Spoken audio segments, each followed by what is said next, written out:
예, 오늘은 이자 개념에 대해서 알아보는 시간 갖도록 하겠습니다. 이렇게 많은 분들이 그러면은 뭐 이자 하면은 그냥 내가 돈을 얼마 넣었을 때 얼마 후에 뭐 1년이나 2년 후에 몇 퍼센트 이자를 받는다 이렇게 막연하게 생각하시는데요. 이자도 가만히 뜯어보면 이자에도 여러 가지 종류가 있습니다. 그래서 이자의 종류를 잘 아는 것은 기본적으로 금융상품을 선택하고 금융상품이 어떻게 만들어졌는가의 그 내적 논리를 이해하는데 중요한 어떤 수단을 제공합니다. 그 이자에서 먼저 구분해야 될 것은요, 이자를 지급받는 시점에 의해서 구분하는 방법이 있습니다. 흔히들 얘기할 때 이것을 선이자 방식이냐 후이자 방식이냐 이렇게 나누는 방식이 있고요. 기간에 따라서 이자를 적용하는 방식에 따라서는 단리 적용 방식이냐 복리 적용 방식이냐의 문제가 있습니다. 먼저 선이자 방식과 후이자 방식의 그 상황에 대해서 먼저 알아볼 텐데요. 한번 그런 생각을 해보시죠. 1,000만 원을 내가 돈을 누구한테 빌려주는데 혹은 돈을 빌리는데 선이자 10%와 후이자 10% 중에 어떤 것이 더 유리하겠습니까? 예, 결론부터 말씀드리면 선이자로 받는 것이 훨씬 더 유리합니다. 왜냐하면 제가 1,000만 원을 꿔준다고 그랬을 때 선이자를 받게 되면은요, 제가 1,000만 원을 꿔주는 것이 아니라 실제로는 900만 원만 꿔주게 됩니다. 왜냐하면 1,000만 원의 10%인 100만 원을 선이자로 떼고 900만 원을 줍니다. 그 다음에 2000년도부터 어떤 방식을 적용하게 되냐면 내가 실제로 돈을 900만 원밖에 빌려주지 않았음에도 불구하고 나는 1,000만 원에 대해서 이자, 즉 매년 100만 원씩 이자를 받게 됩니다. 그렇기 때문에 그래도 신문 광고 같은 신문 기사 같은 걸 보다 보면 어떤 데서 그 사채업자들한테 돈을 썼는데 원금보다 이자가 더 많아졌다. 이런 얘기를 듣는 것을 왕왕 보셨을 겁니다. 그게 바로 세상의 모든 사채 이자는 대부분 이런 식으로 선이자 지급 방식을 취하고 있기 때문입니다. 후이자 지급 방식은 간단한 겁니다. 우리가 은행에 가서 예금을 할 때 뭐 1,000만 원을 맡겼을 때 1년 후에 10%를 받기로 했다 그러면 나중에 그냥 1,000만 원 더하기 플러스해서 100만 원 플러스해서 1,100만 원을 받는 방식이 후이자 방식입니다. 그래서 우리가 이제 금융상품을 고르실 때도 여러분들께서는 선이자 방식을 지급하는 상품들을 선택하는 것이 훨씬 더 유리합니다. 우리나라에서 현재 판매되는 금융상품 중에서 선이자 지급 방식을 취하고 있는 상품은 대표적으로 두 가지가 있습니다. 하나는 어음자가 붙은 상품들은 전부 다 선이자를 지급하는 방식들입니다. 여러분들 우리가 어음 그러면 뭐 어음 깡을 한다, 어음 할인을 한다 이런 표현을 많이 들어보셨을 겁니다. 바로 이 할인이란 개념이 바로 선이자 개념입니다.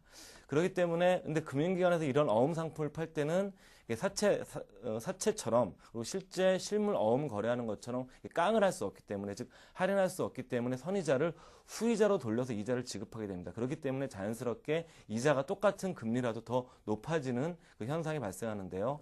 이런 그 대표적인 어음 관련 상품에는 상호저축은행에서 판매하는 표지어음과요, 증권사에서 판매하는 기업어음 상품이 있습니다. 그 기업어음 상품 같은 경우는 통상 거액 자산가들을 대상으로 주로 판매가 되기 때문에요. 최저 가입 금액이 뭐 5천만 원이나 뭐 회사에 따라서는 1억 원 이상을 하는 곳들도 있습니다. 그렇기 때문에 일반 서민들 같은 경우에는 상호저축은행의 표지어음을 이용하는 것이 좋은데요. 게다가 또 표지어음 같은 경우에는 예금자 보호법 대상입니다. 그렇지만 기업어음은 증권사에서 판매하는 기업어음은 예금자 보호의 대상이 되지 않기 때문에 어찌 보게 되면 똑같은 상품임에도 불구하고 서민들 입장에서는 표지어음에 투자하시는 것이 훨씬 더 안전하다고 할 수 있죠. 특히 여러분들께서 뭐 자금 운용하실 때 한 3개월 정도 내가 3개월 정도만 딱 굴리고 싶다. 그럴 때는 어음을 이용하시는 것이 가장 좋고요. 또 그 3개월 이상이 넘어갈 때 여러분 생각해 보실 상품 중에 하나는 그 증권회사 가시면 여러분들 채권을 직접 매입하실 수가 있습니다. 뭐 어떤 분들은 이런 오해를 하고 계시거든요. 채권은 돈 많은 사람들만 하는 것이 아니냐라고 생각하시는데 그렇지 않습니다. 채권은 10만 원 이상이면 누구나가 증권회사 직접 살 수 있습니다. 이 채권도 이자를 저격하는 방식이 원래는 이 할인 개념, 즉 선이자 방식인데 실질적으로 많은 분들이 헷갈려 하시기 때문에 후이자 방식으로 환산해서 이자를 지급합니다. 그렇기 때문에 똑같은 금리를 하더라도 채권 금리가 항상 높게 나오는 보험입니다. 그래서 은행의 1년 만기 정기 예금보다는 항상 채권을 직접 사시는 것이 훨씬 더 금리를, 뭐 훨씬은 말이 좀 어폐가 있지만 최소한 1에서 2% 정도는 금리를 더 받으실 수 있는 유력한 수단임을 아셨으면 좋겠고요. 두 번째 또 여러분들께서 아셔야 될 이자 개념이 바로 그 단리와 복리 적용 방식입니다. 만약에 한번 이런 예를 들어보죠. 내가 1,000만 원을 연 10%짜리 3년 단리와 복리로 가입했다. 한번 생각해 보게 되면 먼저 단리부터 알아보겠습니다. 1,000만 원을 만약에 1,000만 원에 10%짜리 3년 그 단리를 적용하면 내 1차 년도에도 이자를 100만 원만 받습니다. 2차 년도에도 단리 방식이기 때문에 또 100만 원을 받습니다. 3차 년도에도 또 100만 원을 받습니다. 즉 원금에 대해서 이자를 적용해서 그 금액만 계속 받게 됩니다. 근데 이 똑같은 논리를 만약에 여러분들 복리 한번 적용을 해보죠. 이 복리 적용해보게 되면요.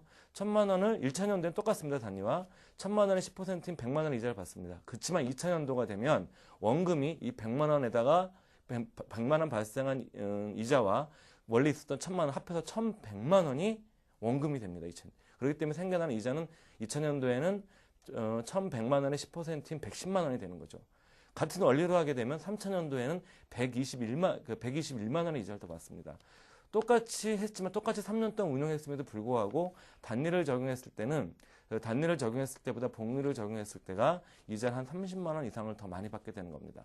당연히 여러분들 단리와 복리 중에 어떤 것을 선택하시겠습니까? 예, 당연한 겁니다. 이거는 복리를 내 편으로 만들어야 됩니다. 현재 우리가 알고 있는 그 투자가들 중에서 가장 위대하다고 그리고 가장 투자가로서 가장 뛰어나다고 얘기하는 사람이 바로 얼마 전에 자기 사재 35조 원을 사회에 기부했던 워렌 버핏이라는 사람입니다. 이 복리 투자의 효과에 대해서 누구보다도 가장 투철하게 이해하고 있는 인물이 바로 워렌 버핏이고요. 워렌 버핏 스스로가 나는 이 복리를 나의 투자에 많이 적용했다는 얘기를 여러 가지 자료를 통해서 얘기를 하고 있습니다. 그래서 여러분들께서 이 복리 투자가 저희들한테 그럼 시사하는 바는 크게 두 가지라고 할 수가 있습니다. 첫 번째, 적금 같은 거 가입하실 때 많은 분들이 보통 3년짜리, 2년짜리 이렇게 가입합니다. 그렇지만 그건 좋은 것이 아닙니다. 여러분들 한번 생각해 보십시오. 우리가 100만 원이다. 100만 원씩 내가 36개월 넣는다. 그러면은 우리가 이제 3,600만 원이 되겠죠? 3,600만 원 우리 원금으로 알고 있지만 그 원금이 아닙니다.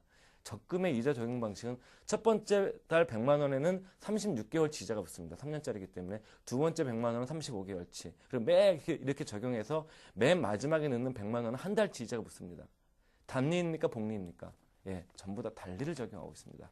그렇기 때문에 여러분들 적금에 투자하실 때 좋은 방법은 1년짜리로 딱 끊어서 세금 우대는 1년 이상 유지해야 받을 수 있으니까 그다음 모아놓은 다음에 무조건 불리는 것이 가장 좋은 방법입니다. 왜냐하면 그렇게 할 때 바로 내가 연복리 효과를 내 편으로 맞이할 수 있기 때문입니다. 그래서 여러분들 금리 투자에서 핵심이 되는 것은 모으는 기간은 짧게 해서 굴리는 기간은 길게 가져가는 것이 중요합니다. 이런 또 이 복리의 원리를 내적으로 가지고 있는 상품 중에 하나가 바로 이제 펀드입니다. 주식형 펀드 같은 게 왜 복리와 상관이 있느냐 이렇게 좀 의구심을 가질 분도 있겠지만요. 한번 이런 생각을 한번 해보십시오. 이 복리라는 건 내가 받은 이자가 또한 재투자된다는 개념입니다. 즉 복리에서 핵심 개념은 이자도 이자지만 바로 재투자 효과에 있습니다. 우리가 이제 이를테면 펀드 중에 배당주 펀드라는 것이 있습니다. 저는 개인적으로 이제 좀 보수적이고 장기간에 걸쳐서 노후 자금을 준비하는데 이런 배당주와 같은 펀드를 좀 높게 평가하고 있는데요, 개인적으로. 배당주 펀드는 배당금을 주로 많이 주는 주식들을 편입하기 때문에 매년 이 펀드에서는 배당금을 받습니다. 이 배당금을 어떻게 할까요, 그러면은?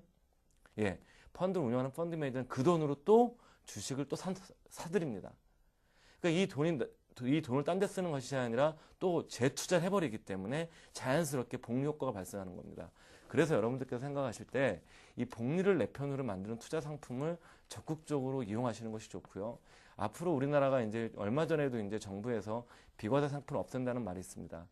우리나라 서민들 입장에서야 보기에는 우리나라가 너무 이 비과세 상품을 자꾸 줄이고 세금 문제 상품 줄이는 게 좀 문제가 있지 않느냐 이런 말씀들을 하는데 우리나라가 좀 선진국과 비교해 보게 되면은요 아직도 그 세율이 낮은 편입니다. 이자로서요. 그렇기 때문에 향후에 길게 보면 기간을 알 수 없지만 10년 이상 내다본다면 세금 우대라든가 비과세 상품은 장기적으로 선진국의 경우처럼 줄어들 수밖에 없습니다. 그렇기 때문에 여러분들께서 더더욱이나 이런 세율이 높아지게 되면 이 복리 효과를 어떻게 내 편으로 만드는가가 굉장히 중요한 문제로 등장하게 됩니다. 그래서 여러분들께서 우리가 이자 그러면 단순하게 이자는 같은 것이 아니라 이자는 이자를 적용하는 방식에 따라서 선이자와 후이자, 단리와 복리로 나간다는 걸 알아두시고요. 이 중에서 선이자와 복리를 늘 내 편으로 만드는 방식을 취하시는 것이 효과적인 자산관리 전략이라고 할 수가 있습니다. 예, 오늘 얘기로 마치겠습니다. 감사합니다.